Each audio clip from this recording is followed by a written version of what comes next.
जिसने तुझे इज्जत दी है, जिसने तुझे वकार दिया है, जिसने तुझे शान दी है, जिसने तुझे शौकत दी है, ये एहसान रब का है।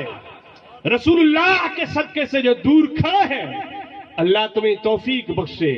अगर तुम्हारे दिलों में अगर जर्रा सी हुजूर की मोहब्बत है, अगर तुम्हारे दिलों में मुस्तफा का प्यार है, अगर तुम्हारे दिलों में इश्क नबी है, तो आज की महफिल सिर्फ अल्लाह उसके रसूल के वास्ते छोड़ करके रसूलुल्लाह की महफिल में आ जाए, फिर देखें कि दुनिया तुम्हारे पीछे होगी। हमारा ईमान है, यकीन है।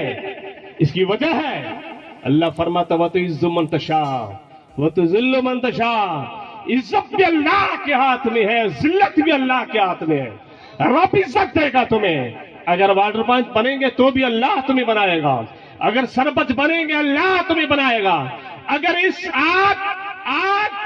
महफिल में आने के बाद आप आइए सोच करके हैं कि मैं जा रहा हूं, किस लिए जा रहा हूं, पीराने पीर के महफिल में जा रहा हूं, फिर आने के बाद अब अंदर ना आ पा रहे हैं, नहीं आ पा रहे हैं, तो आप अपने मुकद्दर की तरफ देखें, आप अपने मुकद्दर की तरफ देखें। मुसलमानों, हमारी जिंदगी गुजर गई। हम मीटिंग करते करते, हम सलाह मशवरा करते करते हमारी जिंदगी खत्म हो गई। क्या हासिल हुआ हमें, क्या मिला हमें? क्या कभी मरेंगे नहीं हम? क्या हमें लोग कब्र में दफन नहीं करेंगे? कुछ काम नहीं आएगा, कुछ काम नहीं आएगा।